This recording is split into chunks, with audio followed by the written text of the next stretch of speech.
say it's totally impossible. Stranger things have happened on deadline day, but there are no indications coming out of Manchester United whatsoever that they're planning on making a move for Donnarumma. So you don't think they've got the finances to potentially do that Donnarumma deal?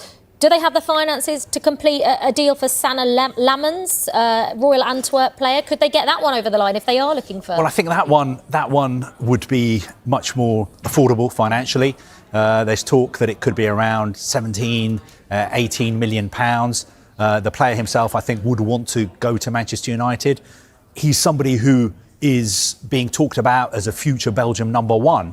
But is he ready to play for Manchester United's first team? Is he ready for the scrutiny that will come along from playing for United? I think he's more one for the future. If they were to sign him, I think obviously Ruben Amorim would look at him in training and maybe he would get his chance.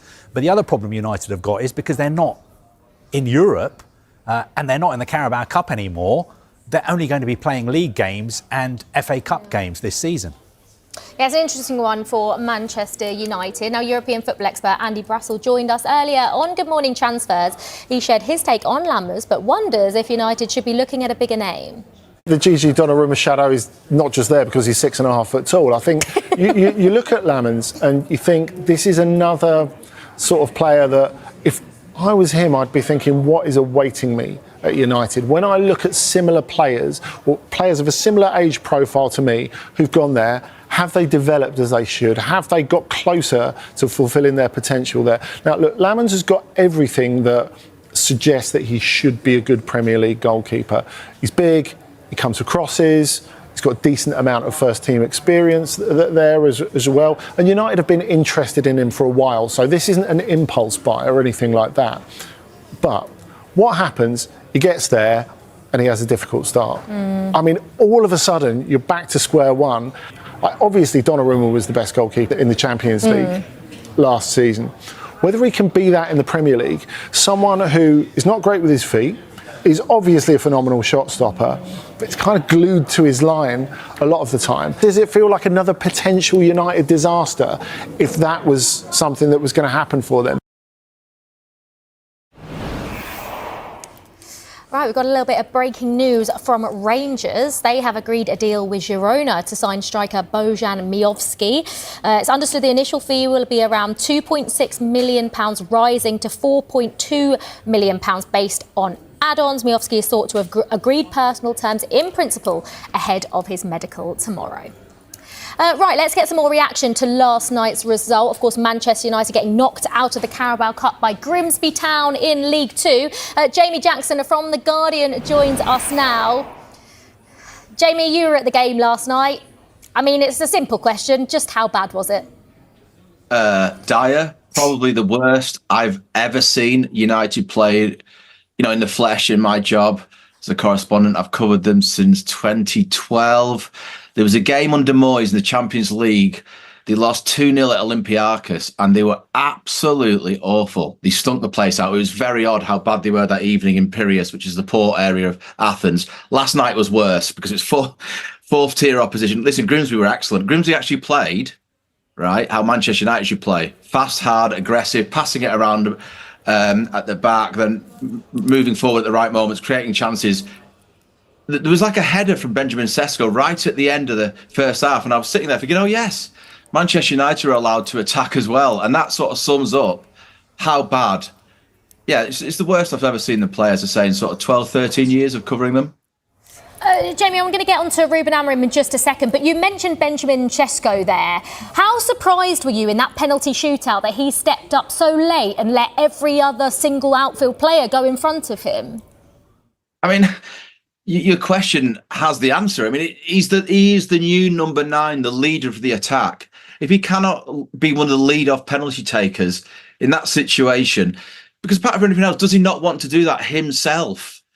As the new player to sort of show his teammates, listen, he can miss that penalty if he does step up sort of 1 to 5. But the point is, he's taken on responsibility, and that would do a lot for him, his standing, Amorim, whether, as I say, he scores it or not. So I cannot for one reason or fathom what has gone through his head. And if you are the head coach who's stroked the club, who's invested 74 million pound in this guy, I mean, unless it was under strict instructions from Amarin, don't take it. But I can't believe that either. I mean, what does it say about Sesko to the club, to Amarin, to his players? Listen, it's a snapshot. Hopefully he'll move on and be a lot more positive. But yeah, I mean, it was just very, very confusing. As well as I have to say, and I get it's a superstition thing, Amarin sitting on the bench, I believe it was, rather, because again, I was searching for him on the touchline, where the dugouts were yesterday evening at Blunders Park. It's right below where we sit as the press. I was thinking, where's Amarin at? He's got to be watching this. I kept on scanning, as it went around all the penalties, sort of 10, 11, 12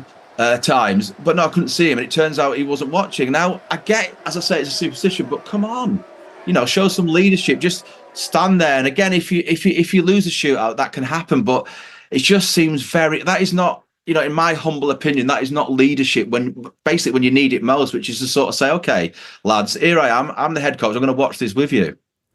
Yeah, absolutely. Yeah, it was a weird one from Ruben Amorim. Did you expect him, Jamie, to be under so much pressure so soon into the season?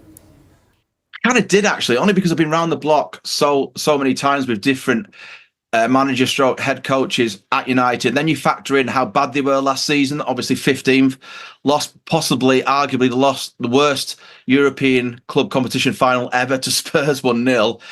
I was at the last friendly, Fiorentina. I took my son, who's a supporter, so I was there as a sort of punter at Old Trafford. Last friendly before the start of the season, and United were flat.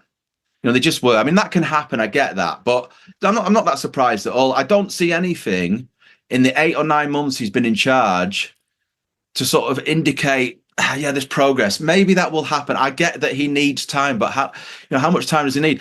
Each club is different, but look at Thomas Frank at Spurs, what he's done in sort of 2 games. I was at the City game last Saturday when, Thomas Frank Spurs did a number on Manchester City at their ground.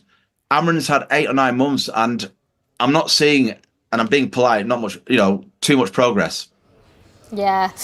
What about Andre Onana then? He was at fault for the goals yesterday. I mean, Ruben Amorim said, it's not just down to him, but do Manchester United desperately need a goalkeeper? Is that just as simple as it gets?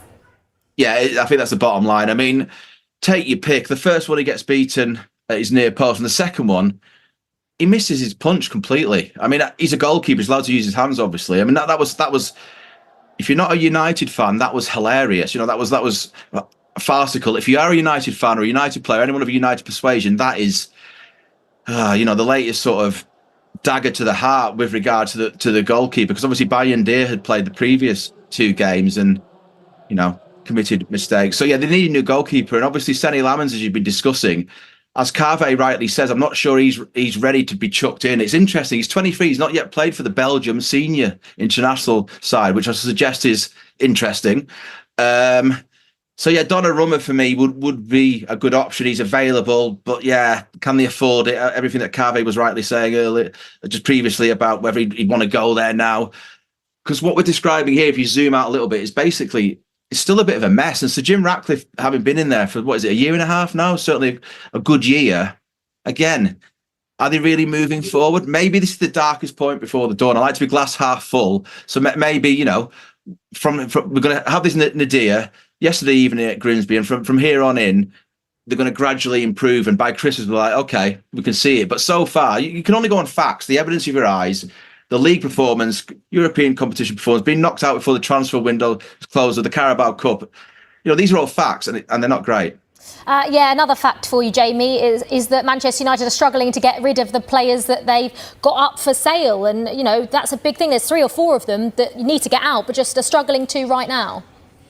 Yeah, I mean, Garnacho may go to Chelsea. Jadon Sancho, that's gone completely quiet. I mean, he arrived on the Solskjaer, I think, a 75 million pound marquee signing, Europe's next bright thing, and the sort of the black hole or vortex that is players' careers at Old Trafford. He's been sucked into that, sadly, for Jadon Sancho. Rasmus Højlund's another one.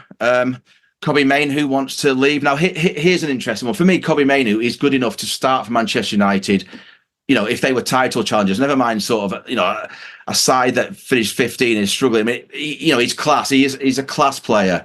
Started the European Championship final for England, FA Cup winning goal. You know, I don't need to go on too much. So yeah, again, this is a function, or this is sort of an emblem of the sort of situation Manchester United, and they can't seem to. You know, how can you not sell one player in the summer? I just, again, even for someone who covers the club and has covered the club for so long as I describe, I am baffled by what is going on there. And trust me, there's been messes before. Jamie, thank you very much for coming on. Really appreciate it.